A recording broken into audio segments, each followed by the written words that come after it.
Bab 121, Petani dan Ular. Dongya ketakutan dengan apa yang dikatakan Suang Yun. Binatang-binatang itu percaya tahayul tentang hantu dan dewa. Mereka sangat percaya bahwa setelah kematian, jiwa mereka dapat berhubungan dengan hantu dan dewa, jadi jiwa adalah aset paling berharga bagi binatang.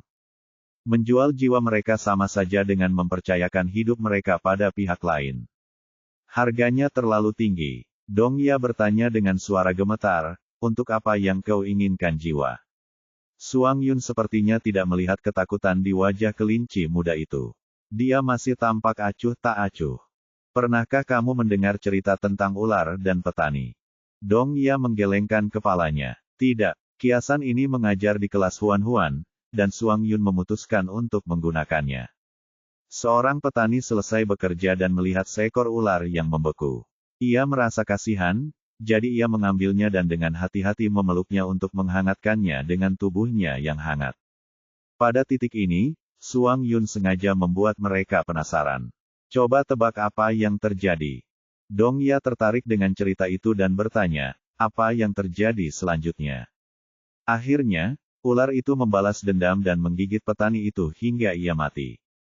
Dongya terdiam. Suang Yun berkata, kisah ini memberitahu kita agar tidak mudah mengulurkan tangan membantu kepada orang asing yang tidak kita kenal, karena tidak ada pun tahu kalau orang-orang bertampang menyembunyikan taring beracun yang dapat melukai orang lain. Dongya segera mengerti bahwa dia sedang mengisyaratkannya. Dia segera berjanji, kami pasti tidak akan menggigit tangan yang memberi kami makan. Tidak masalah seberapa baik Anda mengutarakannya. Saya lebih suka mengendalikan semuanya. Dongya sangat ragu-ragu. Apakah kami akan memberikan jiwa kami padamu? Suang Yun tersenyum namun tidak mengatakan apapun. Dongya akhirnya menusukkan giginya. Aku bisa memberikan jiwaku padamu, tapi tolong biarkan adikku dan orang-orangku pergi. Gadis kecil di sekitarnya segera menatapnya dengan penuh semangat. Kakak. Dongya mempererat genggamannya pada tangan kecilnya. Jangan takut, aku akan melindungimu. Suang Yun mengeluarkan gulungan kontrak dasar. Dia telah mempelajari banyak kata sekarang dan menulis sendiri isi gulungan itu. Tulisan tangannya canggung, tetapi bagi binatang kelinci yang tidak bisa membaca sama sekali, kata-kata yang ditulisnya semuanya adalah pola aneh yang misterius dan rumit. Letakkan sidik jarimu pada kontrak ini dan orang-orangmu bisa memasuki gunung batu itu. Bagi Dongya, ini adalah kontrak dengan iblis. Jika dia menempelkan sidik jari di sana, iblis akan mengambil jiwa. Dongya ketakutan, tetapi sebagai putra pemimpin suku kelinci, dia tidak bisa mundur sekarang. Dia berlutut dan memeluk erat adiknya. Mulai sekarang, kamu harus menjaga dirimu baik-baik. Sejauh ini, aku tidak bisa menemanimu. Buho, kakak, jangan pergi. Dongya menguatkan dirinya untuk melepaskannya. Kemudian, dengan tekad untuk mati, dia menempelkan kep jempol berwarna merah terang pada gulungan kontrak. Cahaya merah muncul, dan gambar mahkota duri muncul di bagian belakang gulungan itu. Suang Yun menutup gulungan itu. Kontraknya sudah terpenuhi. Dongya berdiri di tempatnya untuk waktu yang lama, menunggu iblis mengambil jiwanya. Dia tidak bisa menahan ekspresi terkejut. Hanya ini, apakah kau tidak akan mengambil jiwaku? Jiwamu akan tetap berada di tubuhmu untuk sementara waktu. Mulai sekarang, selama kamu mematuhi aturan suku serigala batu dengan patuh, jiwamu akan selalu menjadi milikmu. Namun, jika kamu memiliki niat untuk menyakiti orang lain, jiwamu akan segera dihancurkan. Hati Dongya menegang. Aku tidak akan menyakiti siapapun. Hal yang sama juga berlaku untuk orang-orang Anda. Tentu saja, kami semua herbivora yang baik. Suang Yun menyingkirkan gulungan itu. Ikutlah denganku. Dongya santai saja dan segera menyusul adiknya. Binatang kelinci lainnya menyusul. Ketika mereka berjalan memasuki gunung batu dan melihat benteng yang besar, mereka semua memperlihatkan ekspresi terkejut yang sama seperti kuda liar dan binatang buas ketika mereka pertama kali masuk. Saat Suang Yun memimpin jalan, dia berkata kepada mereka, apapun yang kalian lihat di gunung batu, jangan beritahu orang luar. Jika ada di antara kalian yang membuat masalah bagi suku serigala batu, aku akan menghabisi nyawa kalian sendiri. Dia menatap binatang kelinci itu dengan tatapan yang sangat dingin. Aku serius dengan apa yang kukatakan. Binatang kelinci itu menerima tatapan berbahaya dari binatang karnivora itu dan langsung mengangguk. Kami akan mengingatnya. Mereka diatur untuk berada di area dekat kuda liar dan binatang buas lainnya. Suang Yun tidak punya waktu untuk menyia-nyiakan waktu bersama mereka. Setelah meninggalkan mereka bersama Jiu Yuan, dia pergi tanpa menoleh ke belakang. Saat ini, semua kuda liar sedang bekerja di luar untuk mendapatkan poin kerja.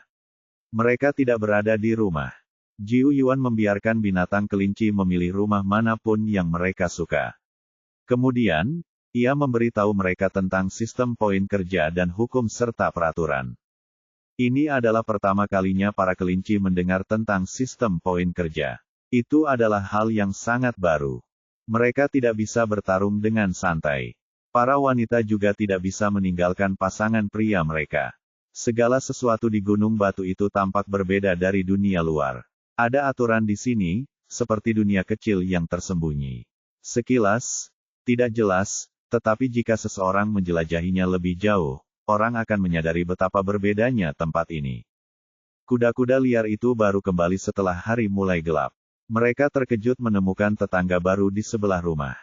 Mereka semua adalah herbivora dan tidak memiliki banyak permusuhan satu sama lain. Setelah bertemu dan mengobrol sebentar, mereka untuk sementara mencapai tujuan bersama yaitu menjadi tetangga yang ramah. Kelinci-kelinci itu mengetahui dari kuda-kuda liar bahwa suku Serigala Batu mengadakan kelas-kelas. Selama seseorang dapat lulus ujian masuk dan membayar sejumlah poin kerja, mereka dapat memperoleh kualifikasi untuk menghadiri kelas-kelas tersebut. Dong Ya tergoda saat mendengar ini. Mampu mempelajari pengetahuan yang berharga adalah kesempatan sekali seumur hidup. Keesokan paginya, binatang kelinci itu mulai bekerja untuk mendapatkan poin kerja. Tidak butuh waktu lama bagi Dong Ya untuk mengumpulkan poin kerja yang cukup. Dia membawa adiknya ke Huan-Huan dan mengikuti ujian masuk. Kakak beradik itu cukup pintar dan lulus ujian dengan lancar. Setelah mereka menyerahkan poin pekerjaan mereka berhasil menjadi siswa di kelas tersebut. Jumlah siswa di kelas Huan-Huan meningkat. Ada hampir 30 orang. Untungnya, semua orang patuh dan sangat serius di kelas. Sangat mudah untuk memahami mereka. Setelah 2 pelajaran, kelas perlahan-lahan dibubarkan. Selamat tinggal, guru. Para siswa keluar dari kelas satu per satu. Saat giliran Dong Ya tiba, dia ragu sejenak sebelum berjalan ke arah Huan-Huan. Dengan wajah memerah, dia bertanya, "Guru, bolehkah saya bertanya sesuatu?" Huan-Huan tersenyum. "Silakan. Pernahkah kamu mendengar cerita tentang petani dan ular?" Sejak Suang Yun menceritakan kisah ini kepada Dong Ya telah menghafalnya. Ia merasa bahwa kisah ini sangat berarti. Ia ingin membagikan kisah ini kepada orang lain. Huan-Huan adalah wanita yang berpengetahuan luas. Dong Ya ingin menceritakan kisah ini selanjutnya. Mungkin dia akan terkesan olehnya. Tanpa diduga, Huan-Huan mengangguk. "Aku pernah mendengarnya. Itu kiasan yang sangat terkenal. Itu memberitahu orang-orang bahwa mereka harus membedakan antara yang baik dan yang jahat. Mereka hanya bisa memberikan bantuan kepada orang-orang dengan baik. Mereka tidak bisa berbelas kasih kepada orang-orang jahat." Hah? Dong Ya tampak bingung. Bukankah cerita ini memberitahu kita untuk tidak begitu mudah menyelamatkan orang? Tentu saja tidak. Menyelamatkan nyawa adalah tanda kebaikan. Itu adalah sifat baik yang pantas untuk didorong. Huan-Huan tipis tersenyum. Orang yang menceritakan kisah ini kepadamu mungkin tidak menjelaskannya kepadamu dengan jelas. Dong Ya terdiam. Bajingan, dia telah ditipu oleh Suang Yun. Bab 122. Bab 122, Pelajaran. Sejak Huan-Huan mulai mengajar, ia sering mendengar anak-anak singa menemukan guru. Tidak hanya di kelas, tetapi juga saat mereka melihatnya. Setelah mendengarkan berkali-kali, serigala berekor besar di rumah juga mendekati Huan-Huan dan memanggil, "Guru, guru Huan-Huan." Dia sengaja mencondongkan tubuhnya ke dekat telinga.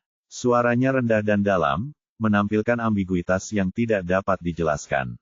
Kulit kepala Huan-Huan mati rasa karena teriakannya saat dia dengan cepat menghindarinya. Tidak bisakah kamu lebih serius? Suang Yun memeluk pinggangnya dan mengusap-usap tubuhnya.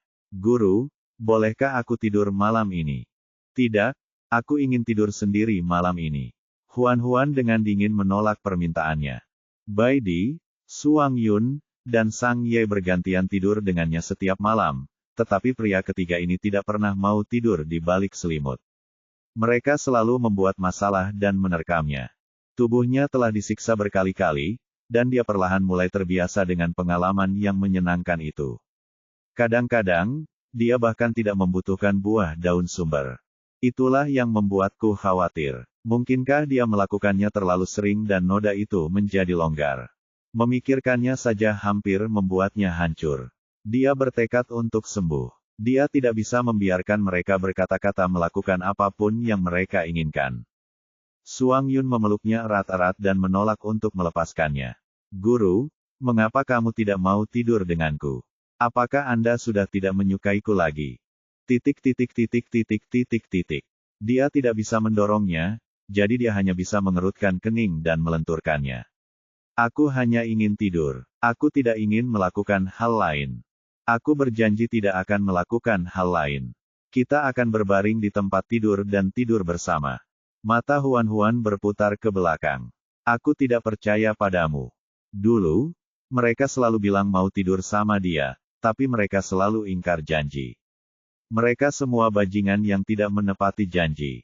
Suang Yun memeluknya dan mengusap-usap tubuhnya seperti anak anjing yang memohon untuk berhubungan seks. Guru, berjanjilah padaku. Jika aku tidak tidur denganmu malam ini, aku tidak akan bisa tidur sepanjang malam. Huan sangat marah dengan gosokannya. Tiba-tiba, dia merasa jahat dan memutuskan untuk memberinya pelajaran. Dia berpura-pura, tidak apa-apa jika kamu ingin tidur denganku, tetapi kamu harus berjanji padaku sesuatu. Apa itu? Huan tersenyum licik. Mainkan permainan denganku. Permainan apa? Berbaringlah di tempat tidur terlebih dahulu. Dengan kecepatan angin, Suang Yun menanggalkan pakaiannya dan berbaring di tempat tidur. Dia mengambil posisi yang dapat melenturkan semua ototnya. Seperti ini. Huan menutupi dahi. Aku hanya memintamu berbaring di tempat tidur. Aku tidak memintamu melepas pakaianmu. Lupakan saja. Dia tidak bisa berdebat dengan si mesum besar ini. Huan menemukan seutas tali dan berkata sambil tersenyum, sebelum kita bermain, aku harus mengikat tangan dan kakimu. Kamu tidak boleh melawan dan memberontak. Separuh tubuh Suang Yun meleleh karena senyumnya. Dia mengangguk cepat. Ya, aku akan melakukan apapun yang kau katakan. Huan mengikatnya dengan erat. Dia menemukan sebagian kulit lain entah dari mana dan menutup mata Suang Yun. Suang Yun tidak dapat melihat apapun, tetapi indera tajamnya memungkinkan dia merasakan Huan berdiri di dekatnya. Dia tidak dapat menahan diri untuk tidak mendesak. Apakah permainannya sudah dimulai? Huan menyodok dada yang berotot. Jangan cemas. Ini akan segera dimulai. Tusukan ini saja membuat Suang Yun ereksi. Huan awalnya berencana untuk meninggalkannya sendirian. Sekarang setelah dia melihat betapa sensitifnya dia tidak bisa menahan keinginan untuk menggodanya sedikit lebih lama. Pasti akan menarik jika dia bisa membuat putus asa. Semua pikiran jahat yang terpendam di dalam hatinya muncul. Ia tidak mengira serigala berekor besar itu akan mampu melakukan apa-apa setelah diprovokasi. Huan mengangkat tangannya untuk menegakkan wajah tampan Suang Yun. Ciri wajahnya yang tajam memancarkan aura yang tajam. Namun, karena matanya tertutup, auranya menjadi lebih terkendali. Jarang sekali dia bisa bersantai dengan tenang dan terlihat begitu cantik. Karena tidak dapat menahannya, Huan menundukkan kepalanya dan mencium mulutnya. Seluruh tubuh Suang Yun memanas karena ciuman itu.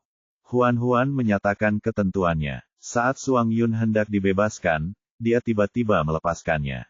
Saya sangat lelah. Saya ingin tidur. Mari kita berdiskusi besok. Suang Yun hampir menjadi gila. Penisnya begitu keras sehingga dia merasa seperti akan meledak. Jika dia menahannya sampai besok, dia pasti akan pingsan. Huan, jangan seperti ini. Kita belum menyelesaikan permainan kita. Huan mencuci tangan, lalu berbaring di sebelahnya. Dia menutupi dirinya dengan selimut kulit dan menguapkan malas. Permainannya tidak menyenangkan. Aku akan tidur. Selamat malam. Suang Yun terdiam. Saat dia perlahan tertidur, dia tiba-tiba mendengar suara aneh. Dia terbangun kaget. Dia membuka matanya dan melihat ke arah suara itu. Dia menyadari bahwa Suang Yun telah merobek tali itu. Sial, bagaimana dia bisa merobek tali setebal itu? Apakah ototnya terbuat dari besi? Sebelum dia bisa bereaksi, Suang Yun sudah menyalahkannya dan menekannya di bawah. Huan berusaha keras. Tunggu. Suang Yun hampir gila karena menahannya. Dia tidak ingin menunggu lebih lama lagi. Dia mengangkat tangannya dan merobek sarung kulitnya. Huan merasa kedalamannya akan meledak. Dia merasa sangat tidak nyaman. Dia meninju Suang Yun 2 kali dan berteriak, "Kau bunuhku." Mata Suang Yun merah. Dia seperti binatang buas yang ganas. Dia benar-benar kehilangan akal sehatnya dan menabrak tubuhnya secara keseluruhan. Tidak peduli seberapa kerasnya Huan menangis dan memohon, dia tidak mau melepaskannya. Keesokan paginya, saat Huan bangun, ia menyadari bahwa tubuhnya terasa seperti tertimpa kereta api. Setiap pengiriman terasa nyeri. Dia berusaha berdiri sambil merasa menyesal. Kalau saja dia tahu Suang Yun begitu menakutkan saat dia menjadi gila, dia tidak akan dengan sengaja memprovokasinya. Dia akhirnya mengerti apa artinya menembak kakinya sendiri. Suang Yun masuk sambil membawa air panas. Huan sangat marah saat melihatnya. Bajingan. Ya, aku bajingan. Suang Yun membantu duduk dan membersihkan tubuhnya dengan hati-hati dan lembut. Istirahatlah dengan baik. Jangan pergi ke kelas hari ini. Huan tahu bahwa dia tidak bisa pergi ke kelas sekarang. Dia tidak ingin para siswa melihatnya dalam keadaan yang menyedihkan. Dia memelotot ke arah Suang Yun. Jangan beritahu siapapun tentang kejadian malam tadi. Suang Yun mengangkat dadanya dan berjanji, "Aku berjanji tidak akan memberitahu siapapun." Meskipun dia sedikit gila tadi malam, dia tidak bisa menahan perasaan senang yang belum pernah terjadi sebelumnya. Dia pasti harus melakukannya lagi di masa mendatang. Tentu saja, asumsinya Huan bekerja sama. Mengenai bagaimana dia bisa membuatnya bekerja sama, dia harus berpikir, hehe. Bab 123. Bab 123, dia harus membalas dendam. Huan berbaring di rumah sepanjang hari sebelum dia pulih. Keesokan harinya, dia masuk kelas tepat waktu. Para siswa berteriak serempak, "Selamat pagi, guru." Kata guru langsung mengingatkan Huan akan ketakutan yang ia rasakan malam sebelumnya. Kakinya lemas karena ketakutan, tetapi ia tetap harus berpura-pura tenang. "Halo, murid-murid. Bajingan Suang Yun, jangan pernah berpikir untuk menyentuhku lagi selama sebulan ke depan." Pada saat ini, di suku Sungai Hitam, Bu Jin sangat marah. Si idiot Suang Yun benar-benar berani menerima Meng Li dan binatang buas kelinci. Apakah dia sengaja melawanku? Kawanan kuda liar itu berlutut dengan satu kaki dan membungkukkan bahunya, tidak berani bersuara. Yi Wu masuk. Dia telah memotong sebagian besar rambutnya yang terbakar, mengubahnya menjadi potongan bob pendek yang mencapai telinganya. Luka-luka di tubuhnya juga telah sembuh. Kulitnya sehalus sebelumnya. Dia terbungkus mantel bulu rubah seputih salju. Matanya yang menggoda sedikit terangkat. Ada campuran pesona dan kepolosan dalam kepolosannya. Dia sangat menggoda. Di bawah tatapan mata binatang jantan yang meneteskan air liur, Yi Wu mencondongkan tubuh lebih dekat ke Bu Jin dan dengan lembut membelai dagunya dengan jari-jarinya. Suaranya lembut dan manis. "Bu Jin, jangan marah. Bahkan jika Meng Li dan binatang kelinci itu melarikan diri, bukankah masih ada binatang buas dari suku lain? Selama kamu menaklukkan semua suku di hutan ini, apakah kamu akan takut pada suku serigala batu?" Begitu melihat keindahan itu, Bu Jin langsung dibutakan oleh nafsu dan melupakan amarahnya. Bawahannya mundur dengan bijaksana. Setelah selesai, Bu Jin tertidur, dan Yi Wu menyeret dirinya bangun. Dia menatap Bu Jin dengan pandangan jijik, lalu membungkus dirinya dengan bulu rubah dan berjalan keluar dari rumah batu itu. Mu Ye, yang menjaga pintu, segera membantunya berdiri. Matanya dipenuhi dengan rasa sakit hati. "Aku sudah merebus air. Kenapa kamu tidak mandi? Tidak, aku ada urusan. Tanpa melihat ke arah Mu Ye, Yi Wu berjalan pergi tanpa menoleh ke belakang. Di sudut suku Black River terdapat sebuah gua yang tidak mencolok. Gua itu digunakan untuk menyimpan barang rongsokan. Biasanya hanya sedikit orang yang datang ke sini. Api redup menerangi gua itu. Yi Wu langsung masuk ke dalam gua dan melihat seekor binatang jantan setengah baya duduk di samping api unggun. Itu adalah Ma Qing, yang telah menghilang. Dia mengenakan jubah putri duyung yang hanya dikenakan oleh para duyung. Sayangnya, jubahnya berlumuran banyak darah. Ditambah dengan fakta bahwa beberapa tulang rusuknya patah, luka-lukanya tidak pernah sembuh total. Wajahnya pucat, dan bibirnya merah, membuatnya tampak semakin menyedihkan. Ketika ia jatuh ke Sungai Hitam, sungai telah menghanyutkannya. Pada saat kritis, ia meraih sebuah dahan dan berjuang untuk mencapai tepi sungai. Ma Qing terluka parah dan hampir meninggal. Namun, dia kebetulan bertemu Yi Wu yang sedang berjalan-jalan di tepi sungai. Yi Wu tahu bahwa pakaian yang dikenakannya terbuat dari sutra hiu. Bismen yang mampu mengenakan pakaian seperti itu jelas bukan orang biasa. Dengan sebuah pikiran, dia diam-diam menyelamatkan Ma Qing dan membawanya kembali ke suku Black River. Dia menyembunyikannya dengan baik, bahkan Bu Jin sama sekali tidak menyadarinya. Begitu Yi Wu masuk, Ma Qing menoleh untuk melihat pintu masuk gua. Tatapannya menyapu lengan dan kakinya yang memar sebelum berubah penuh arti. Sepertinya Bu Jin sangat menyukaimu. Yi Wu duduk berlutut dan meringkuk dalam pelukan Ma Qing. Dia mengeluh genit, tapi aku sama sekali tidak menyukainya. Dia kasar dan buas. Dia sebodoh babi. Jika aku tidak menggunakannya untuk kekuasaan, aku bahkan tidak ingin melihatnya. Ma Qing memeluk pinggangnya yang lembut dan ramping. Bertahanlah sedikit lebih lama. Ketika kuil bulan gelap datang ke sini untuk menerima para budak, aku akan membawamu kembali ke kuil bulan gelap dan tidak akan pernah membiarkanmu menderita di sini lagi. Kalau begitu aku akan meminta Bu Jin mengawasi budak-budak itu. Yi Wu marah lagi. Bu Jin akhir-akhir ini berpikir untuk membuat masalah bagi suku Serigala Batu. Aku menghentikannya, tetapi dengan kepribadiannya yang sembrono, dia pasti akan pergi ke Gunung Batu lagi. Dia mulai tidak patuh. Jika Bu Jin tidak mendengarkan kita, kita akan berubah menjadi pemimpin yang lebih patuh di masa depan. Kita tidak perlu merendahkan diri kita ke levelnya. Adapun suku Serigala Batu, Ma Qing memperlihatkan senyum yang kejam dan menyeramkan. Mereka tidak akan bahagia lama-lama. Ketika bala bantuan dari kuil bulan gelap tiba, itu akan menjadi kematian mereka.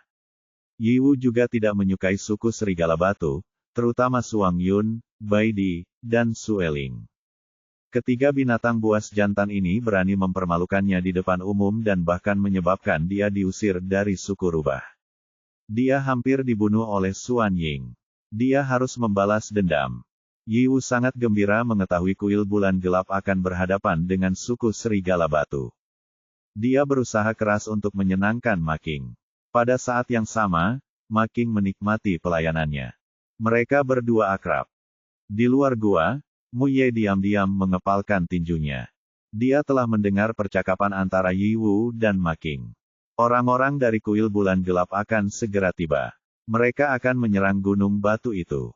Dia harus memberi tahu Patriark Suang Yun berita ini sesegera mungkin. Meskipun dia telah meninggalkan suku Serigala Batu, di sanalah dia dilahirkan dan dibesarkan. Satu-satunya anggota keluarganya masih ada di sana. Mu Ye selalu merasa bersalah ketika memikirkan kekecewaan dan rasa sakit di mata saudara perempuannya sebelum dia pergi. Dia rela meninggalkan keluarga dan teman-temannya demi pasangannya, tetapi dia tidak mampu melihat keluarga dan teman-temannya terbunuh. Mu Ye mengklaim keluar dari suku Sungai Hitam di malam hari. Dia berubah menjadi serigala abu-abu hitam dan berlari ke arah Gunung Batu. Punggungnya dengan cepat menghilang ke dalam malam yang luas. Di dalam gua, Ma Qing menatap malam di luar dan tersenyum dingin. Temanmu baru saja datang ke sini. Dia mendengar apa yang kita katakan.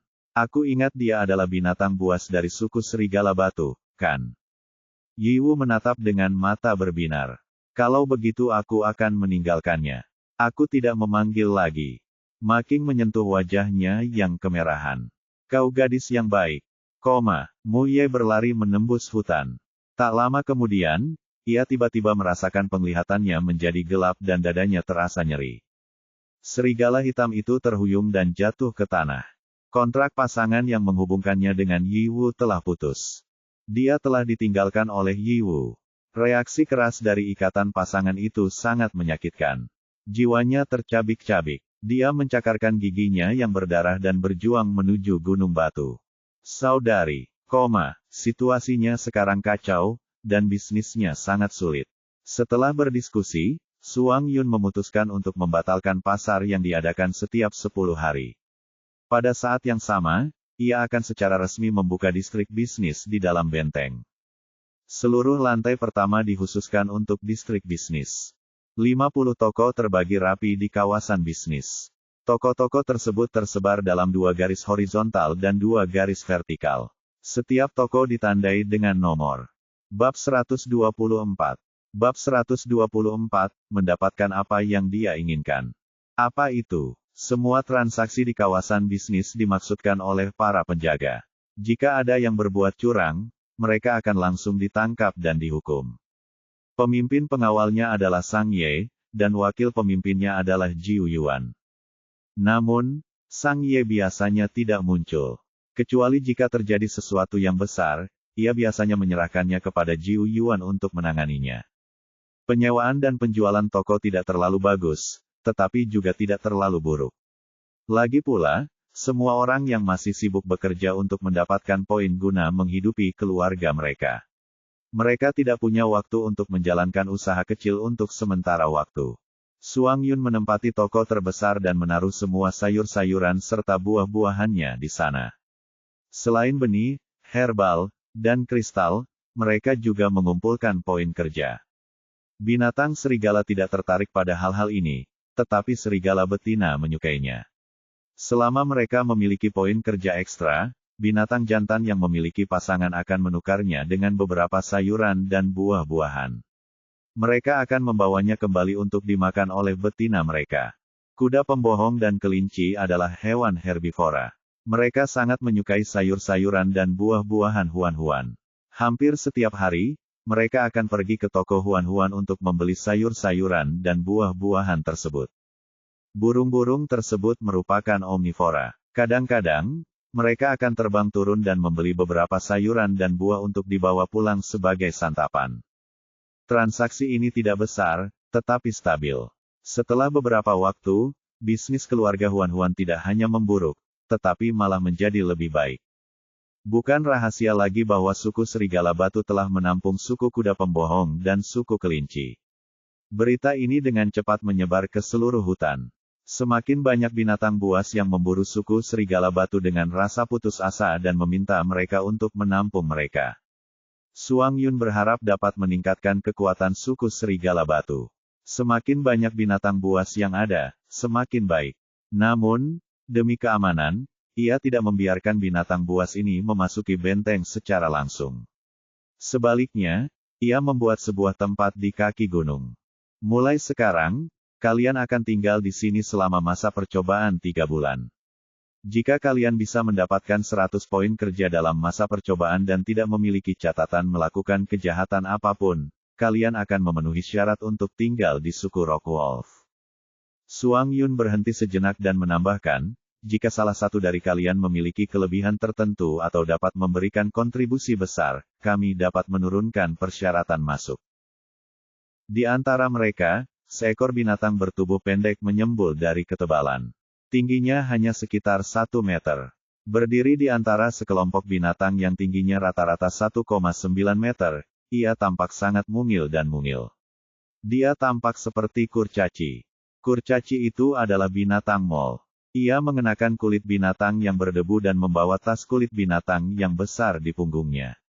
Ketika dia tersenyum, dia menampilkan 2 gigi di depannya yang cemerlang. Namanya Krokro. Di belakang Krokro ada seekor tikus tanah betina dan kenyamanan bayi tikus. Mereka adalah istri dan anak-anaknya. Seluruh keluarga itu sangat kecil. Lucu sekali melihat mereka berdesakan. Krokro berusaha sekuat tenaga untuk mengangkat kulitnya. Yang mulia Patriark Suang Yun, saya dapat menggali lubang di tanah dan mengumpulkan informasi. Terimalah keluarga kami.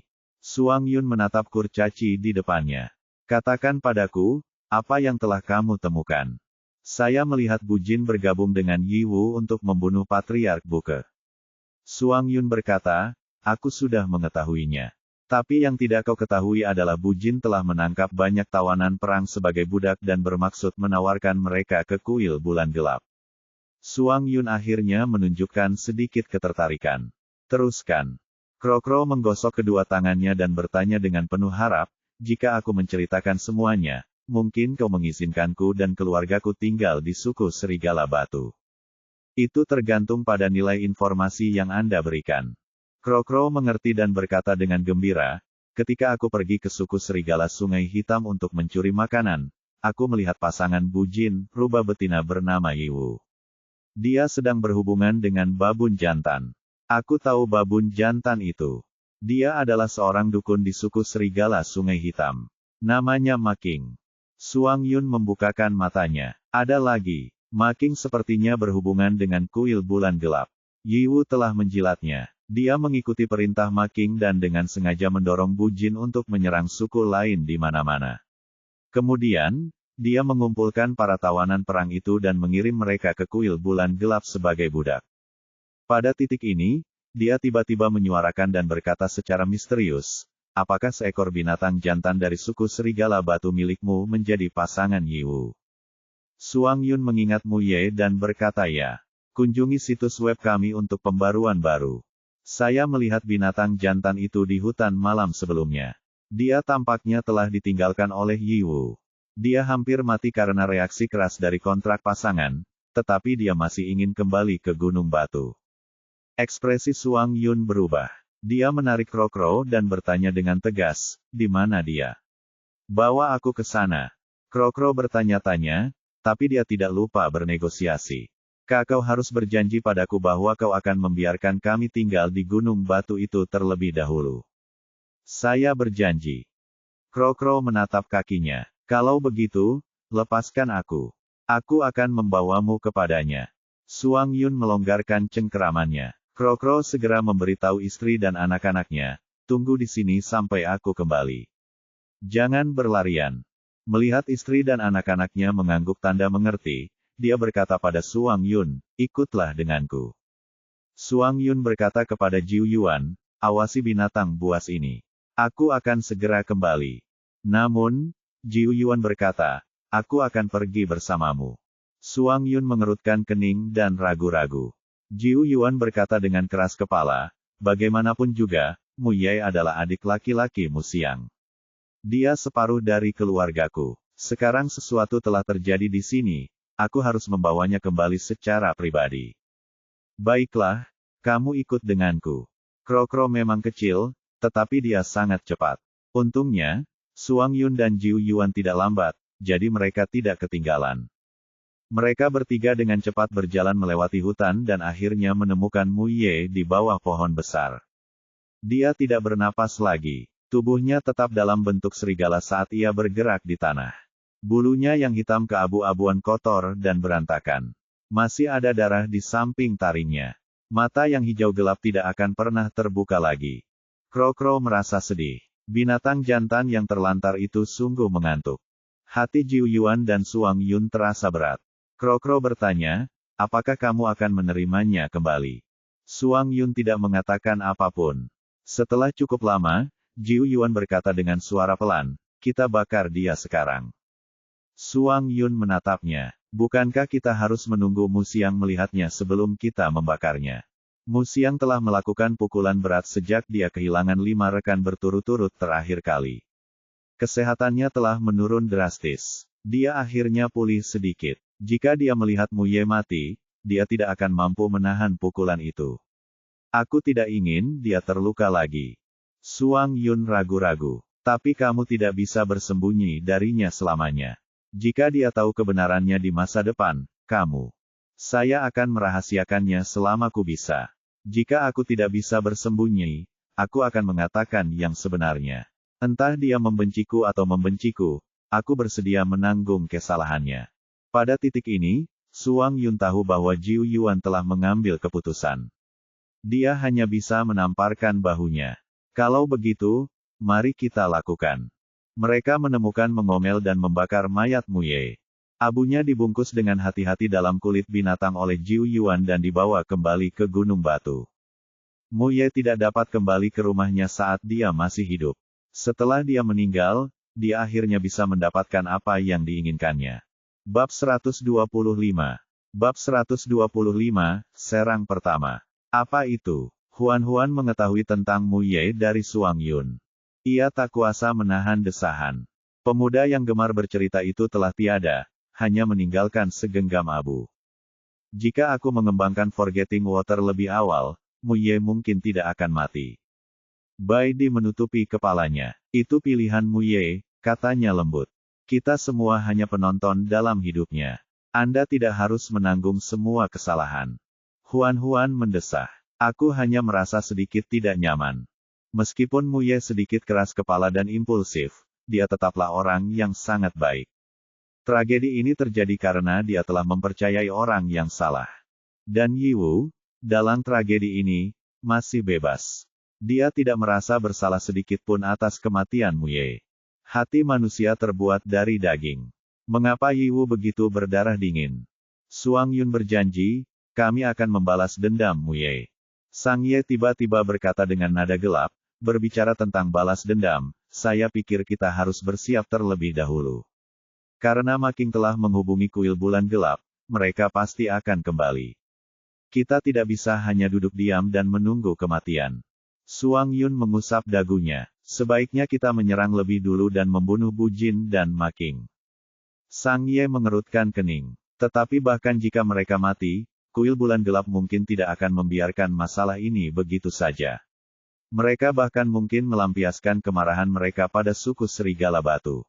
Bai Di berkata, jika saatnya tiba, aku akan membuat masalah bagi kuil bulan gelap sehingga mereka tidak punya waktu untuk mengganggu kita. 3 orang lainnya mengawasi serempak. Apa yang ingin kamu lakukan?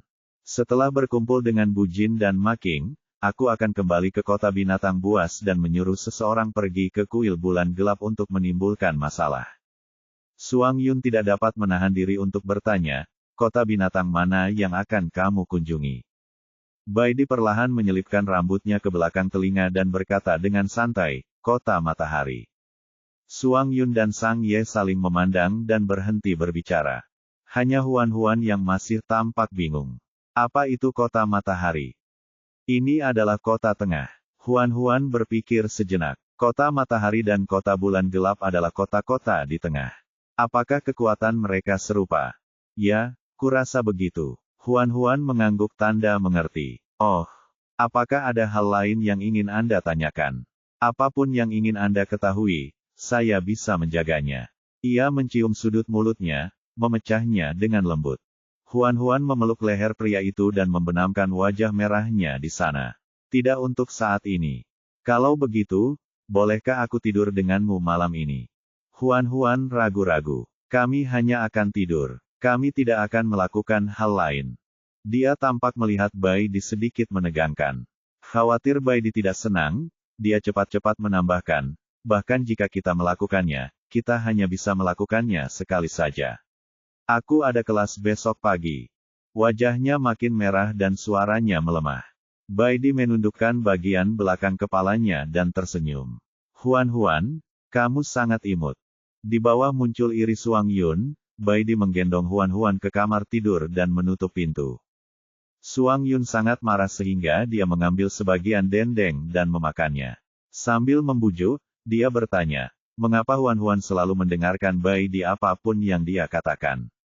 Dia tidak pernah begitu patuh padaku. Sang Ye meliriknya. Daging kering ini untuk mengasah gigi anak singa. Makanlah lebih sedikit. Anak-anak serigala memeluk betis Suang Yun dan menatap dendeng di tangannya. Suang Yun tiba-tiba merasa bersalah.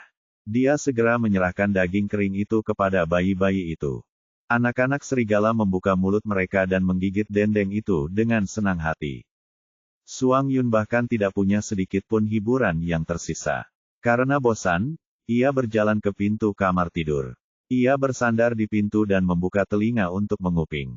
Sang Ye mengerutkan kening seolah-olah dia membencinya. Kau benar-benar menguping. Suang Yun menyampaikan suaranya. Apakah kamu tidak penasaran dengan apa yang dilakukan Huan Huan dan Bai Di ruangan itu? Sang Ye terdiam. Apakah dia penasaran? Tentu saja dia penasaran. Dia mendekat ke samping Suang Yun tanpa bersuara dan menempelkan telinga ke pintu. Anak-anak serigala yang sedang mengunyah dendeng melihat kedua ayah mereka berjongkok di pintu. Mereka sedang melakukan sesuatu, tetapi mereka tampak bersenang-senang. Keempat anak serigala itu langsung menerkam mereka dan ingin bermain dengan mereka. Pada akhirnya, mereka secara tidak sengaja menerkam terlalu keras dan membanting pintu. Terjadilah ledakan. Suang Yun dan Sang Ye. Mereka menangkap anak-anak serigala dengan cepat sehingga mereka bisa dan menariknya ke kamar tidur berikutnya. Ketika Bai Di membuka pintu dan melihat keluar, dia tidak menemukan siapapun di sana. Bai Di menutup pintu dan kembali ke tempat tidur. Dia menyingkap selimut kulit, menampilkan wajah Huan Huan yang memerah. Dia ditelanjangi. Kulitnya yang putih berkilau merah muda, dan matanya berkaca-kaca. Dia menyilangkan lengannya dengan malu-malu, menghindarinya. Siapa di luar sana? Bisiknya.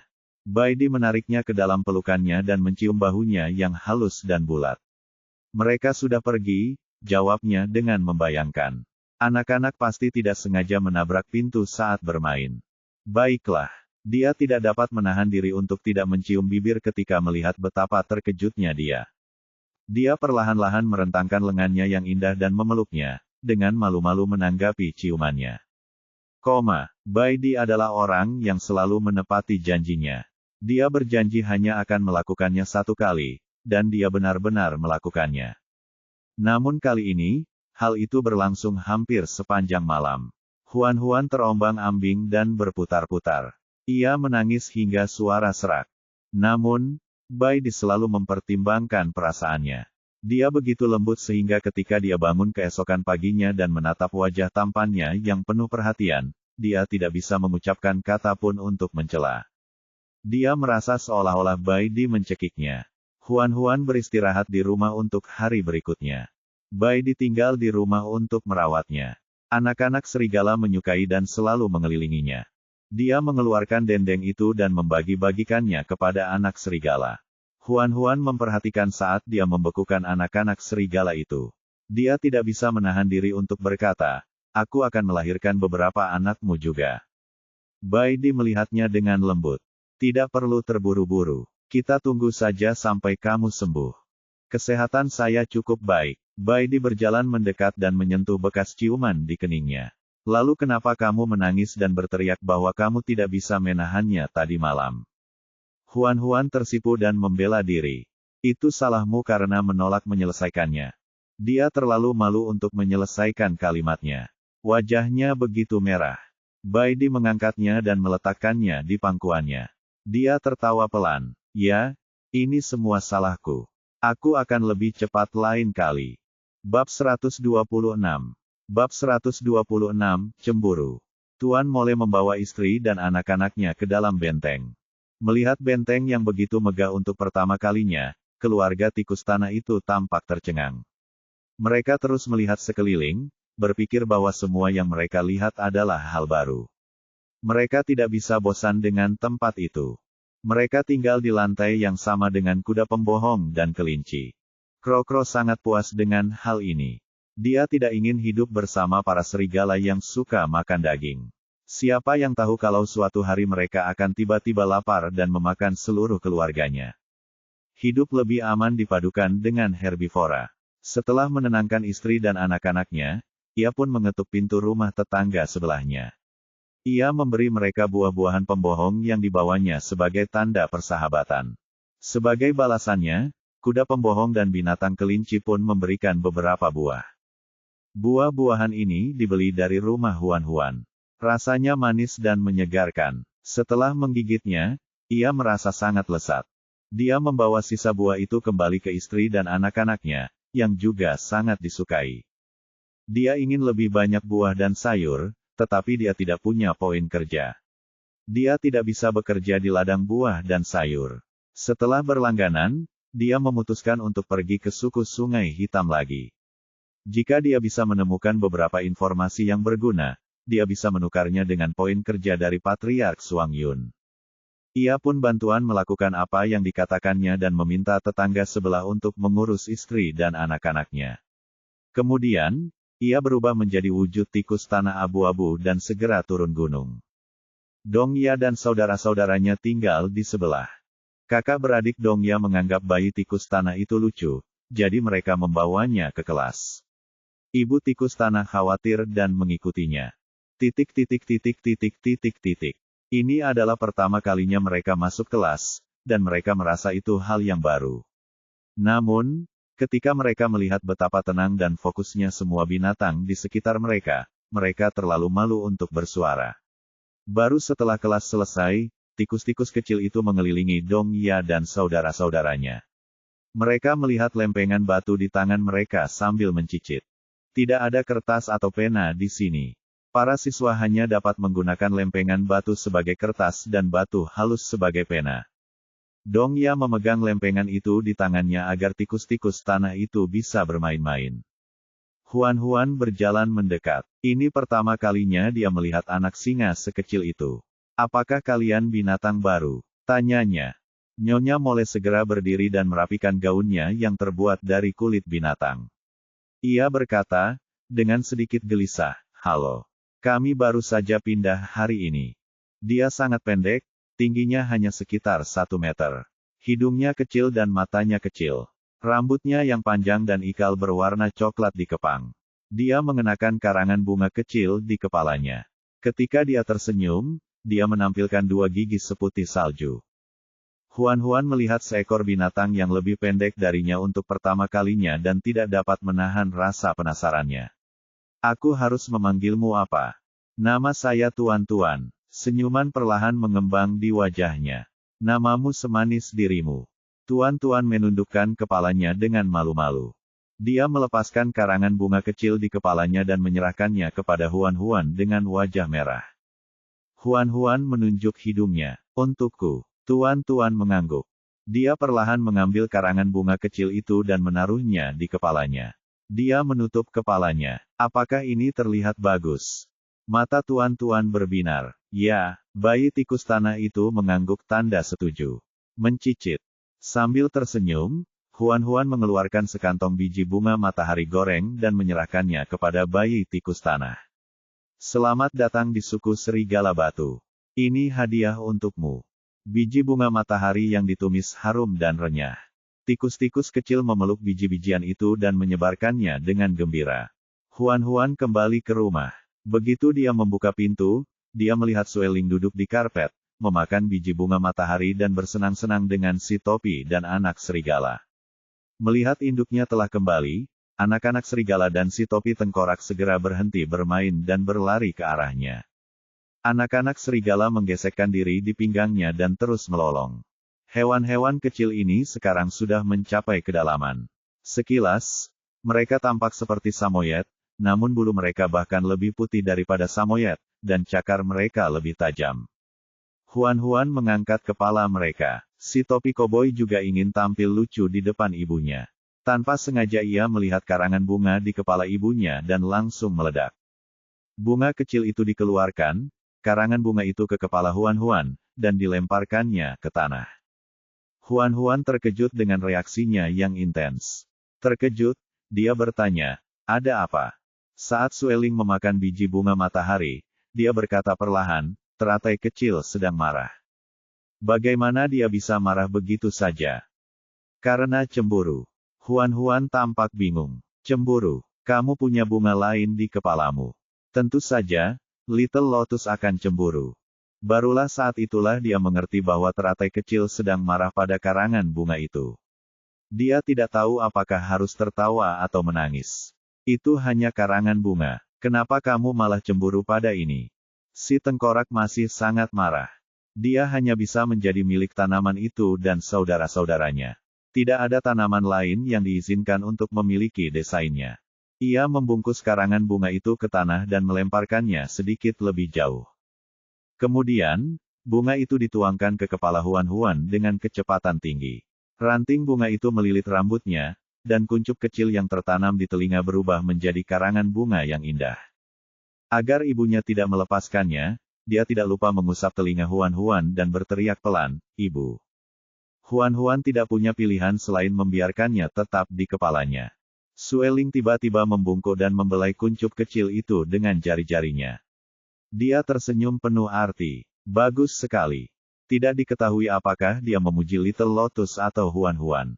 Dia terlalu dekat. Merasa tidak nyaman, Huan-Huan mengalihkan pandangannya. Jari Sueling meluncur melintasi kuncup kecil itu dan menyentuh telinga Huan-Huan. Dia mencubit daun telinganya dan bertanya dengan santai, "Bagaimana dengan obat yang kau janjikan padaku?"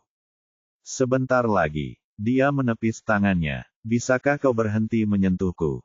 Dia tersenyum polos. "Tapi aku tidak bisa menahannya."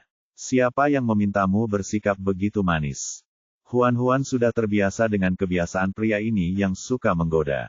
Dia berpura-pura tidak mendengar nada ambigu dalam kata-katanya dan berkata terus terang, "Jika kamu tidak ada urusan, cepatlah kembali. Jangan berpikir untuk tinggal untuk makan dan minum." Namun Sueling berkata, "Aku baru saja memeriksa. Lotengmu masih kosong. Kenapa kau tidak membiarkanku tinggal di sana?" "Tidak." Huan-Huan menolak tanpa ragu. "Kamu tidak bisa tinggal di rumahku." Sueling menyipitkan matanya yang berwarna merah darah. "Kenapa? Apa kau harus bertanya? Kau bukan dari keluargaku. Kami tidak ada hubungan keluarga. Apa yang akan dipikirkan orang lain jika kau tiba-tiba pindah ke rumahku?" "Saya tidak peduli apa yang dipikirkan orang lain. Tapi aku peduli. Dan aku tidak suka ada orang luar di rumahku. Itu membuatku tidak nyaman." Sueling menatap wajahnya sejenak, lalu tiba-tiba tertawa. "Aku akan kembali dulu. Sampai jumpa lain waktu." Dia terbang dengan gayanya. Huan-Huan mengira masalah ini sudah selesai, tetapi dia telah meremehkan kegigihan dan metode Sueling. Bab 127. Bab 127, Informasi. Semakin banyak bis-bis memilih untuk bergabung dengan suku Serigala Batu. Jumlah binatang buas di suku Serigala Batu meningkat dengan cepat, dan mereka menjadi satu-satunya suku kuat di hutan yang dapat bersaing dengan suku Serigala Sungai Hitam. Banyak binatang merasa bahwa kekuatan suku Serigala Batu telah melampaui suku Serigala Sungai Hitam. Kalau tidak, mengapa suku Serigala Sungai Hitam menyerang suku-suku kecil di mana-mana tetapi tidak suku Serigala Batu? Rumor-rumor itu sampai ke telinga Bu Jin, membuatnya marah. Dia begitu marah hingga memecahkan meja batu itu. "Suang Yun sama sekali tidak peduli padaku. Apakah dia benar-benar berpikir aku tidak berani menyerangnya?" Binatang-binatang dari suku kuda pembohong itu tergeletak dengan satu kaki dan menundukkan kepala. Tak seorang pun berani bersuara. Semakin Bu Jin menginstalnya, dia semakin marah. Dadanya hampir meledak. Tiba-tiba dia berdiri. "Kumpulkan semua orang segera. Aku ingin menyerang gunung batu itu. Saya ingin semua orang menonton. Aku, Bu Jin, adalah binatang jantan terkuat di hutan ini. Siapapun yang berani melawanku akan mati." Salah satu binatang itu ragu-ragu dan berkata, "Tapi Ibu berkata bahwa kita tidak bisa menyerang suku Serigala Batu untuk saat ini. Dia hanya seorang perempuan, alat untuk melahirkan. Aku pemimpin suku Black River. Aku akan melakukan apapun yang kukatakan. Siapapun yang berani melawanku, aku akan segera membunuhnya." Para binatang itu langsung memikirkannya, tidak berani mengatakan apapun lagi. Bu Jin berteriak, "Kumpulkan pasukanmu dan bersiap untuk berperang di Gunung Batu. Aku akan mengambil kepala Suang Yun hari ini." "Ya, ... Di sudut luar rumah batu itu ada sebuah lubang kecil di tanah. Sepasang mata kecil berkedip-kedip di dalam lubang itu. Dia dengan hati-hati menjulurkan tutupnya dan melihat ada binatang buas jantan berlarian di mana-mana di luar. Rupanya mereka sedang bersiap untuk menelepon. Ini berita besar. Dia pasti akan mendapatkan banyak poin kerja jika dia menyampaikan berita itu. Kro-kro dengan cepat meluncur kembali ke seluruh lubang yang digalinya saat dia datang. Tuan Mole bergerak sangat cepat. Ia kembali ke Gunung Batu tepat saat suku Black River selesai mengumpulkan pasukan mereka. "Patriark Suang Yun, aku punya informasi penting untuk diberitahukan kepadamu, tetapi kamu harus membayarku sejumlah poin kerja. Lagi pula, aku terancam nyawaku untuk mendapatkan informasi ini. Suang Yun menatap Tuan Mole yang tingginya hanya sebatas lutut dan berkata, jika informasi itu memang penting, tentu saja aku akan memberikan hadiah. Kau benar-benar seorang pemimpin suku yang bijak, yang tahu bagaimana memberi penghargaan kepada anggota sukumu. Crow menyanjungnya. Kemudian, dia menceritakan percakapan yang didengarnya di suku Black River. Suang Yun tampak tidak terkejut saat mengetahui Bu Jin datang untuk menyerang suku Serigala Batu. Dia tahu bahwa Bu Jin adalah binatang yang impulsif, sombong, dan pencemburu. Dia tidak akan pernah membiarkan siapapun menjadi lebih kuat darinya. Cepat atau lambat, dia akan menyerang suku Serigala Batu. Namun, banyaknya monster yang bergabung dengan suku Serigala Batu telah membuat Bu Jin gelisah, sehingga dia menyerang suku Serigala Batu terlebih dahulu. Suang Yun memberi Crow 100 poin kerja. Kamu melakukannya dengan baik. Ini hadiahmu. Saya harap kamu bisa bekerja lebih keras di masa depan. Crow menampilkan gembira, menampilkan dua gigi di depannya yang mengilap. Terima kasih, Patriark Suang Yun. Keputusanku untuk bergabung denganmu adalah keputusan yang paling bijaksana. Tuan Mole dengan senang hati pulang membawa poin-poin kerjanya. Ia akan menukarnya dengan buah-buahan dan sayur-sayuran agar istri dan anak-anaknya dapat makan sepuasnya. Suang Yun mengeluarkan lolongan serigala yang panjang dan keras. Itu adalah suara musuh yang menyerang. Setelah mendengar suara itu, semua binatang jantan menghentikan apa yang sedang mereka lakukan dan berkumpul di kaki gunung secepat mungkin. Mereka bersiap untuk memasang jebakan sebelum Bu Jin tiba dan mengejutkannya. Bai Di dan Sang Ye juga harus membantu. Hanya Huan dan anak-anak yang tersisa di rumah. Bai Di khawatir dan pergi ke suku bulu untuk mencari Sueling. Dia meminta untuk membantu merawat Huan. Sueling tersenyum. Aku bisa membantu, tapi kamu harus menyetujui satu syarat. Beritahu saya, aku ingin tinggal di loteng rumahmu. Alih-alih membuat keputusan langsung, Bai Di pergi untuk meminta pendapat Huan. Huan jelas tidak mau membiarkan Sueling tinggal di rumahnya. Orang burung ini suka menyentuhnya tanpa alasan. Dia benar-benar berandalan yang tidak tahu malu. Tetapi jika dia menolak permintaan Sueling, Bai Di pasti akan khawatir kalau tidak ada binatang jantan yang bisa menjaganya. Karena tidak ingin Bai Di pergi dengan perasaan tidak nyaman, Huan tidak punya pilihan selain setuju. Karena dia ingin tinggal, biarkan saja. Bai Di mencium cincin di jari manisnya. Jaga dirimu baik-baik. Kami akan segera kembali. Huan dengan enggan mengirim mereka menuruni gunung.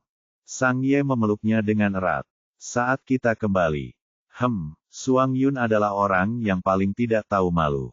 Dia memeluk Huan dan menciumnya sebelum melepaskannya dengan puas. Semua binatang jantan berubah menjadi bentuk binatang dan terbagi menjadi 3 tim. Mereka masing-masing dipimpin oleh Suang Yun, Bai Di, dan Sang Ye. Mereka menuju ke titik penyergapan di 3 arah. Huan menjulurkan mengingatkan dan melihat ke kedamaian. Dia hanya mengalihkan pandangannya dengan kecewa saat mereka pergi. Anak-anak serigala itu menggesek-gesekkan punggung tangan dan melolong, menghiburnya dan mengatakan kepadanya agar tidak bersedih. Huan ingin mengangkatnya, tetapi sekarang sudah terlalu besar. Dia berusaha keras untuk mendapatkan tenaga tetapi tidak bisa. Akhirnya, si besar baik berbaring dan memberi isyarat agar Huan naik ke belakang. Huan menyentuh hidungnya. Tidak perlu. Aku bisa pulang sendiri. Big Goody melolong pada saudara-saudaranya. Anak-anak baik itu segera mendorong Huan ke punggung Big Goody. Big Goody berdiri, mengibaskan ekornya yang besar dan berbulu, menegakkan bahunya, dan berjalan dengan mantap mendaki gunung. Anak-anak serigala mengikuti kakak tertua mereka. Dalam perjalanan, mereka bertemu dengan beberapa betina dan anak beruang. Ketika mereka melihat Huan, mereka akan tersenyum dan menyapanya. Anak beruang itu bahkan menemukan guru dengan keras. Melihat para siswa yang lucu, suasana hati Huan sedikit membaik. Ketika dia pulang ke rumah dan melihat Sueling melangkah masuk, suasana hatinya langsung anjlok. Sebelumnya, dia dengan kejam menolak permintaan Sueling untuk pindah. Tanpa diduga, hanya dalam sehari, dia harus berubah pikiran dan setuju untuk membiarkan Sueling pindah. Wajahnya ditampilkan begitu cepat hingga terasa sakit. Si topi koboi sangat gembira. Ketika melihat ayahnya, ia segera membungkuk dan mengusap-usap jari Sueling dengan penuh kasih sayang. Sueling menyentuh bunga kecil itu. Anak baik, pergilah bermain dengan saudara-saudaramu. Si topi tengkorak menggoyangkan daun-daunnya, lalu mengikuti anak-anak serigala bermain. Huan-Huan mengabaikan Sueling dan pergi merapikan tanaman obat. Saat malam tiba, Bai Di tidak ada di rumah. Tugas memasak hanya bisa dibebankan kepada Huan-Huan. Dia sedang berada di dapur, sedang memotong sayuran. Sueling bersandar di pintu, menatap lurus ke arahnya. Huan-Huan merasa tidak nyaman di bawahnya dan menatapnya. Tidak bisakah kau keluar? Baiklah. Sueling mundur memilih dan keluar dari pintu. Kemudian, dia terus menatapnya tanpa ada niat untuk menahan diri. Huan-Huan menunjuk ke arah tangga. Kembalilah ke lotengmu. Kau tidak boleh turun tanpa izinku. Tidak, Sueling menolak dengan tegas. Aku berjanji pada Bai Di bahwa aku akan membantu menjagamu, jadi aku harus menjagamu setiap saat. Lin Huan-Huan. Dia tidak bisa membantahnya. Bab 128. Bab 128, apa gunanya aku bagimu? Karena takut Huan-Huan akan kelaparan, Bai Di telah mengisi cincin antariksa itu dengan makanan. Ada banyak mangsa yang telah mereka buru sebelumnya. Huan-Huan dengan santai memilih seekor burung pegar. Burung pegar ini panjangnya 1 meter dan beratnya seperti babi hutan. Bulu-bulu panjang di ekornya berwarna-warni. Dia perlahan-lahan tidak dapat menahan diri untuk mencabut 2 ekornya. Cukup bagus. Sueling tidak menyembunyikan rasa jijik di matanya. Bulunya sangat jelek. Bulunya sama sekali tidak mirip dengan bulu di tubuhku. Huan-Huan mengabaikannya. Ia mencabut semua bulu burung pegar yang berwarna-warni dan menaruhnya dengan rapi. Ia berencana membuat kipas bulu berwarna-warni yang besar dan menggantungnya di dinding ruang tamu sebagai hiasan. Malam ini, dia akan membuat ayam pengemis. Dia mengarahkan Sueling untuk mencari lumpur dan daun teratai. Daun teratai mudah ditangani. Little Lotus punya banyak sekali. Dia bisa merobek 2 lembar saja. Namun, lumpur lebih sulit bagi Sueling. Dia tidak bermaksud mengotori mantel bulunya yang indah. Pada akhirnya, anak-anak serigala turun gunung untuk menggali segumpal besar lumpur dan membawanya kembali. Huan-Huan menatap Sueling dengan jijik. Kau bahkan tidak bisa mendapatkan sedikit lumpur. Apa gunanya aku bagimu? Sueling mengangkat dagunya dan berkata dengan arogan, ketika kami, para binatang jantan dari suku bulu, merayu para betina, semakin indah mantel bulu yang kami kenakan, semakin menarik perhatian para betina. Aku masih harus menyimpan mantel buluku untuk mencari istri. Aku tidak boleh membiarkan lumpur mengotori mantelku. Huan-Huan memutar matanya. Dengan mulutmu yang beracun itu, kamu akan sendirian selamanya. Maksudnya itu apa? Kamu ditakdirkan untuk mati sendirian. Sueling sedikit terkejut. Ia teringat sesuatu, dan matanya yang berwarna merah darah tiba-tiba meredup sedikit. Namun, ketika Huan-Huan menoleh, matanya kembali normal. Aku tidak akan mati sendirian. Tidak diketahui apakah dia mengatakan hal ini kepada orang lain atau kepada dirinya sendiri. Huan-Huan melihatnya dengan kosong. Apa yang kamu katakan? Saya bilang, kenapa kamu harus makan banyak lumpur untuk makan malam?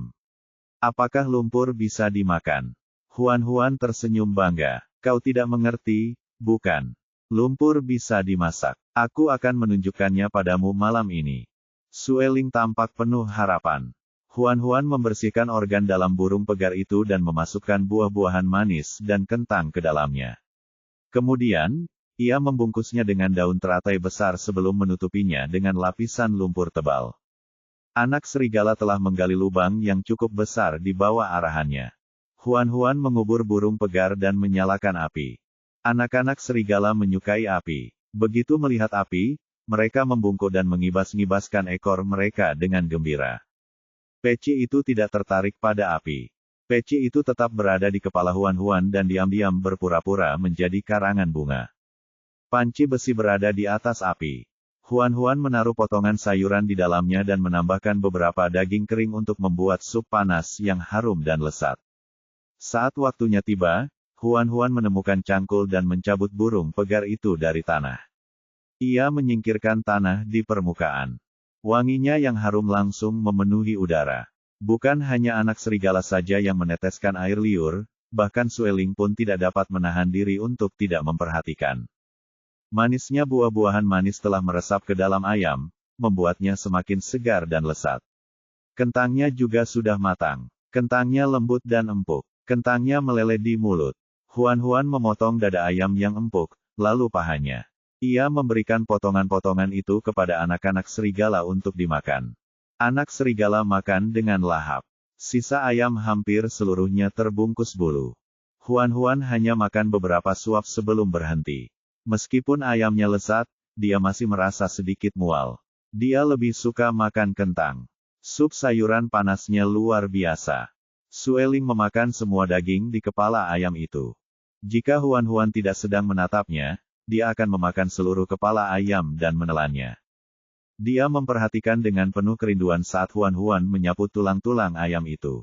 Sebenarnya tulang-tulang itu rasanya sangat lezat. Huan-Huan tidak tahan lagi melihat penampilan yang lapar.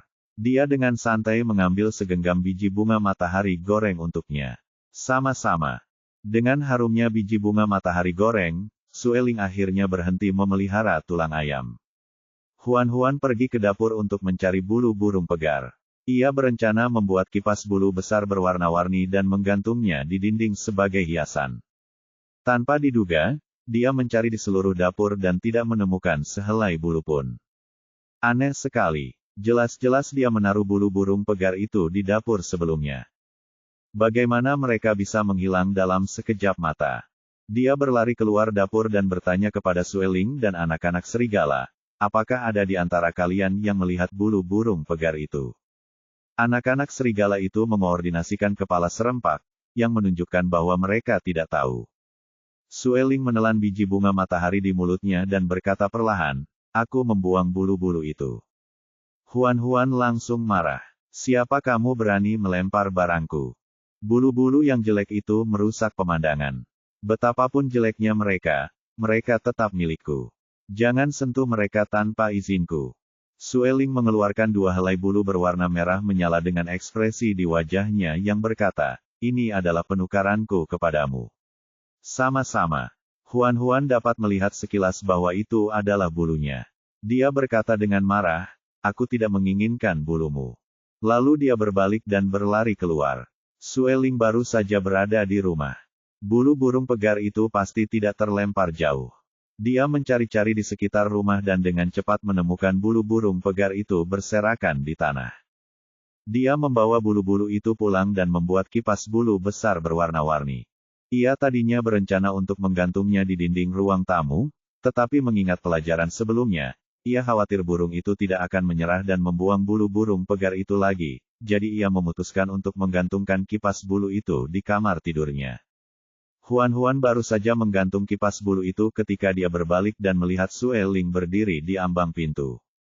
Dia menatap kipas bulu itu dengan ekspresi tidak bersahabat. Dia segera menghalanginya dan berkata dengan waspada, sudah malam. Kembalilah ke kamarmu dan tidur. Sueling mencibir dan pergi dengan marah.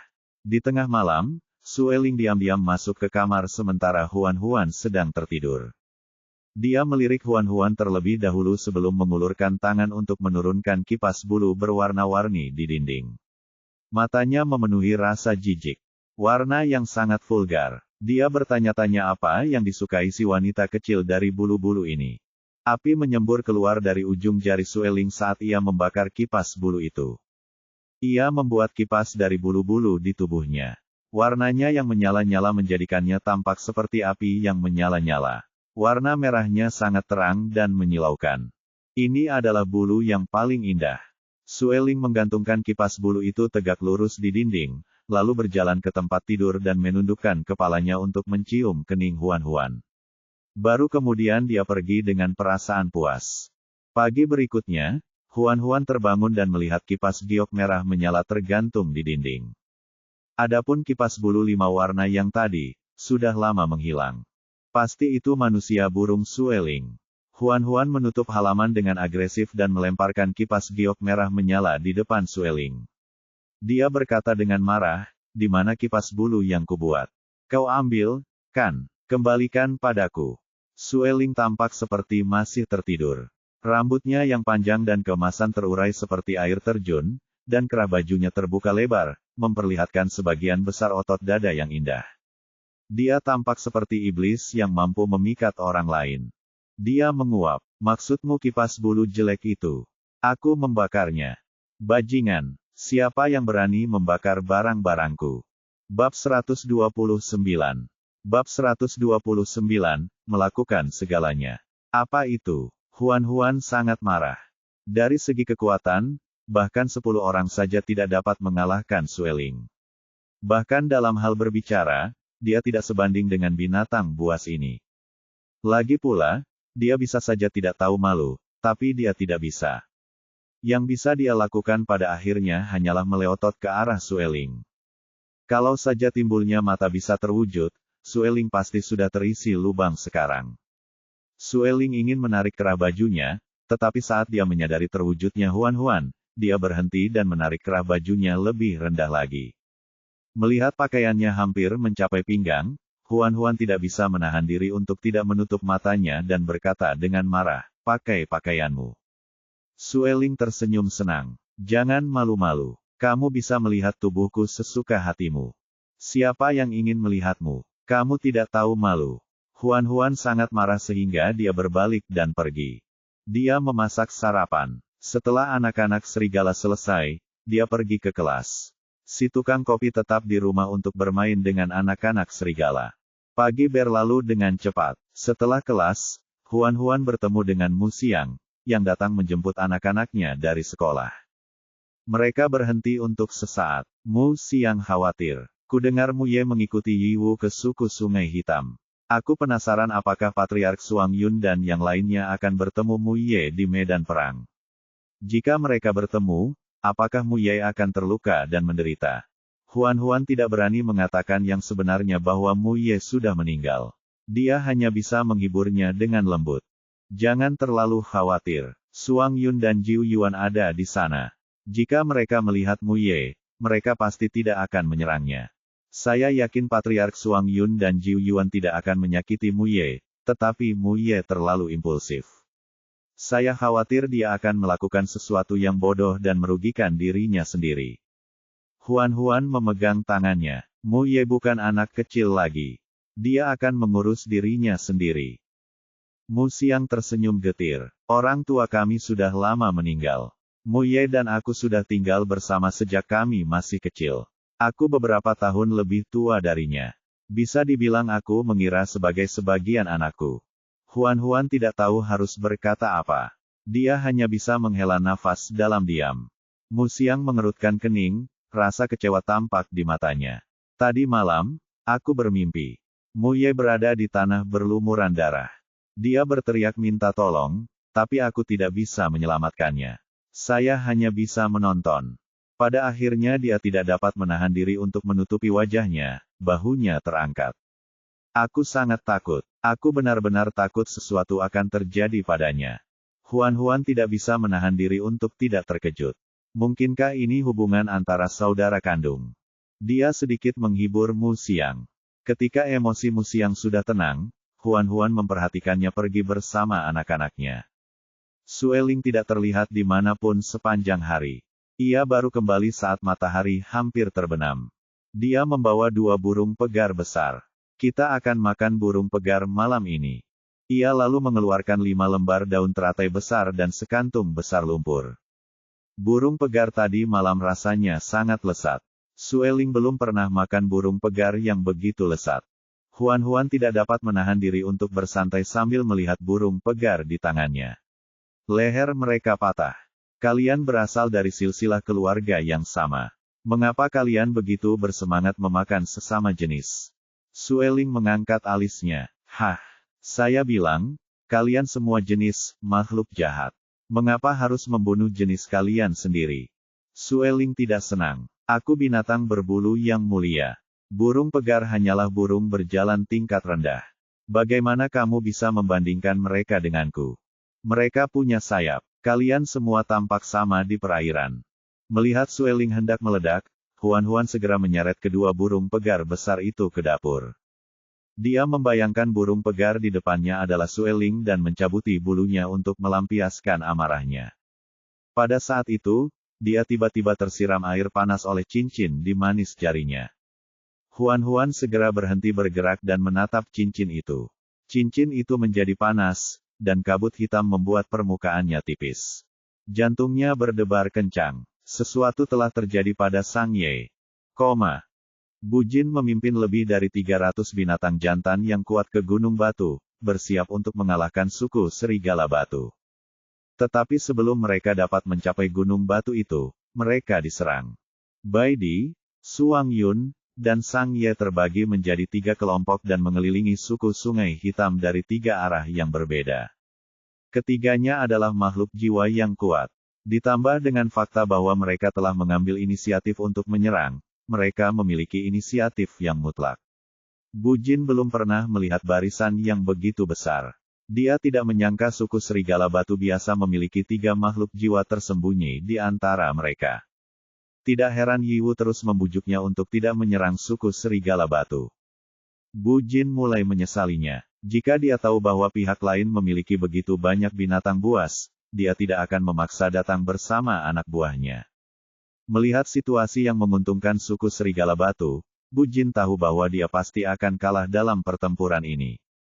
Dia ingin mundur bersama para penyalin. Namun, Bai Di sudah menduganya akan melakukan hal ini. Dia segera meminta Sang Ye untuk menghalangi dan memaksa suku Sungai Hitam terlibat dalam pertempuran sengit. Sang Ye berubah ular menjadi piton hitam besar.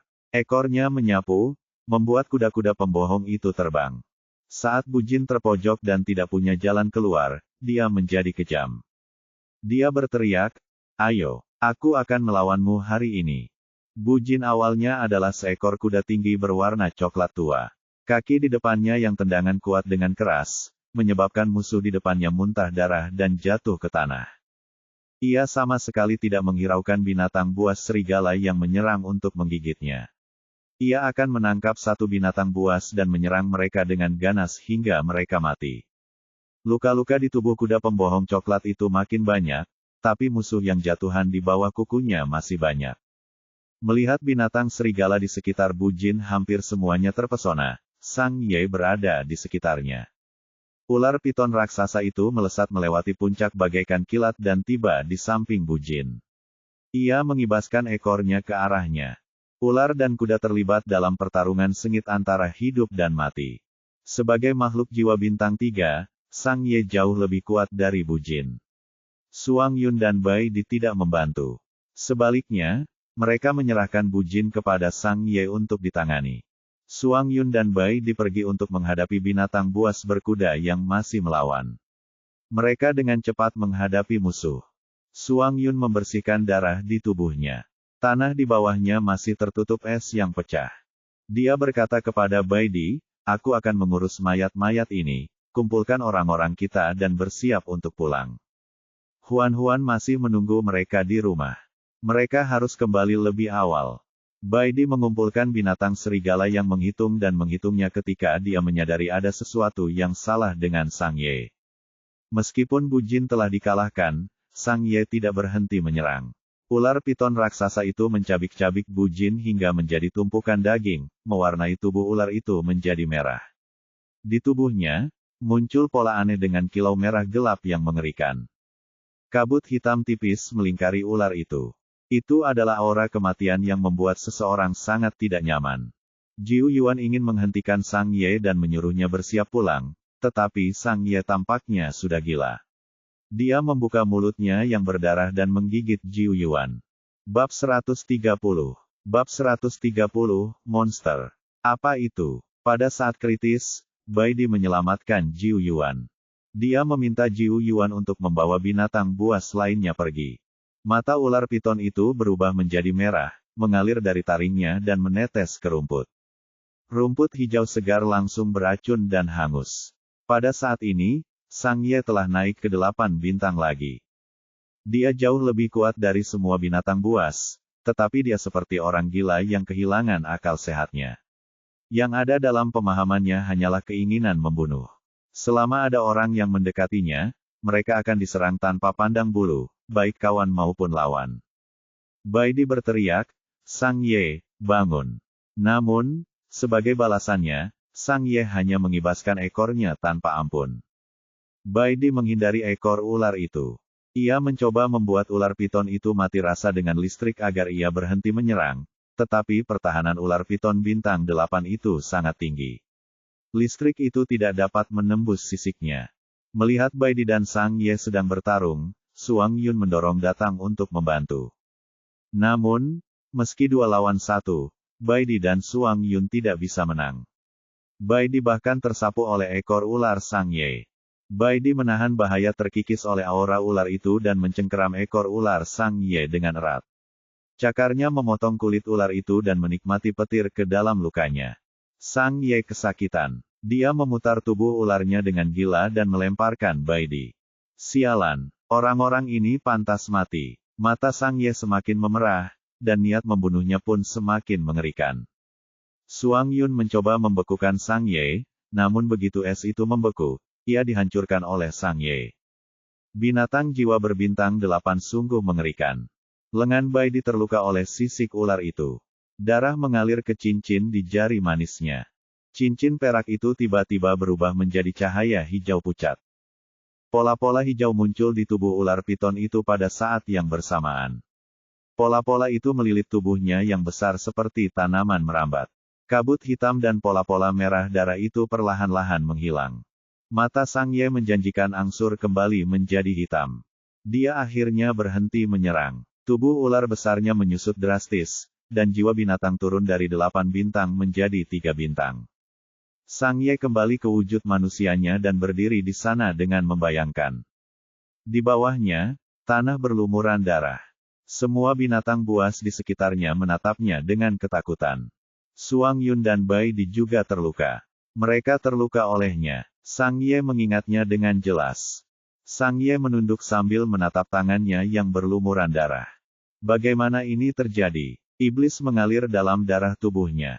Sang Ye menggenggam tangannya, buku-buku jarinya memutih.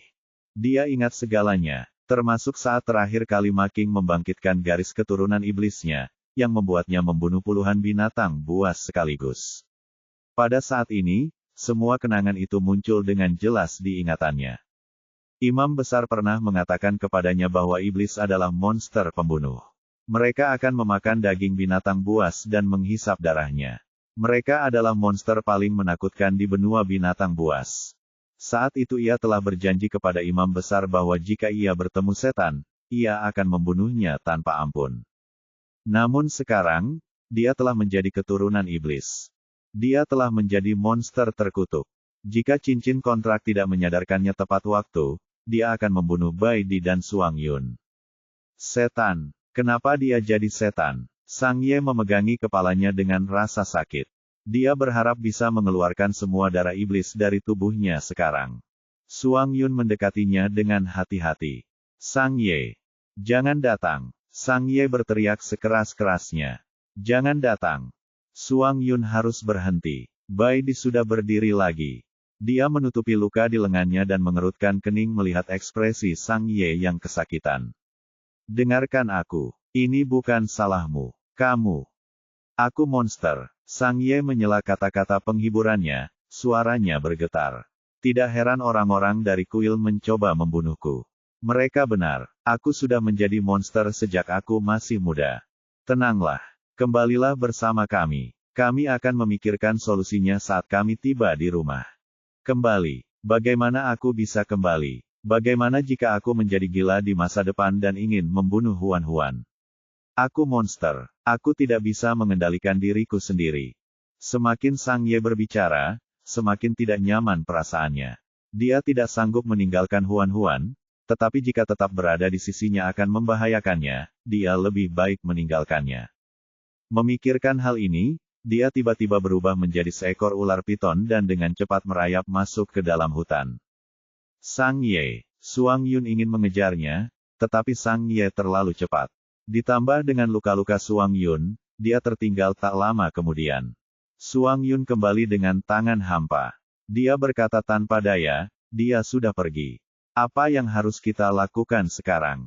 Baidi berkata dengan tenang sambil mengolesi daging buah yang harum dan renyah itu pada lukanya. Ambil beberapa binatang serigala dan segera ke suku Sungai Hitam.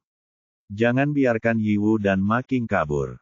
Singkirkan mereka secepatnya. Mengenai binatang serigala yang terluka, Jiu Yuan akan membawa mereka kembali untuk dirawat. Bagaimana denganmu? Aku akan pergi ke hutan untuk mencari Sang Ye lagi. Baidi harus menemukan Sang Ye dan membawanya kembali. Kalau tidak, Huan pasti akan khawatir. Suang Yun tidak setuju. Tidak, kamu masih terluka. Kamu tidak bisa bertindak sendiri. Aku akan pergi bersamamu untuk mencarinya. Jika kau ikut denganku untuk mencarinya, siapa yang akan membunuh Yiwu dan Making? Jangan lupa, kita sudah membayar harga yang sangat mahal kali ini untuk melenyapkan mereka. Kita tidak boleh membiarkan mereka mencelakai gunung batu itu lagi. Demi situasi keseluruhan, Suang Yun hanya bisa menggertakkan giginya pada akhirnya. Kalau begitu berhati-hatilah. Setelah aku berurusan dengan Yiwu dan Making, aku akan segera mencarimu. Baidi menepuk bahunya. Ayo pergi. Hati-hati di jalan. Kamu juga. Suang Yun berubah menjadi serigala putih es keperakan dan memilih 50 binatang serigala yang lincah untuk bergegas ke suku Sungai Hitam secepat mungkin. Jiu Yuan perlahan kembali ke Gunung Batu bersama para prajurit yang terluka. Baidi berubah menjadi harimau putih dan memasuki kedalaman hutan untuk mengejar Sang Ye. Tak lama kemudian, Sueling mendarat di tempat pertarungan sengit baru saja terjadi, dengan Huan dalam pelukannya. Sisa-sisa jasadnya telah terbakar. Hanya ada genangan darah di tanah dan bau darah di udara. Baunya begitu pekat hingga hampir membuat mual. Sekalipun dia sudah siap secara mental, Huan tidak dapat menahan diri untuk tidak memucat ketika melihat ini. Dia menahan rasa tidak nyaman di hatinya dan melihat sekeliling. Namun, semua orang telah pergi. Baidi, Suang Yun, dan Sang Ye tidak terlihat dimanapun. Sueling dengan hati-hati mengidentifikasi aura yang tersisa di udara dan berkata dengan santai, Suang Yun membawa sebagian binatang serigala ke suku Sungai Hitam. Sang Ye dan Baidi pergi jauh ke dalam hutan. Yang lainnya sedang dalam perjalanan kembali ke Gunung Batu. Suang Yun pasti pergi ke suku Sungai Hitam untuk menyingkirkan Yiwu dan Making. Lalu mengapa Sang Ye dan Baidi pergi jauh ke dalam hutan? Huan menyentuh cincin di jari manisnya. Peringatan pada cincin itu memberitahunya bahwa Sang Ye dalam bahaya. Bahaya itu tampaknya telah teratasi, tetapi dia masih merasa sangat gelisah.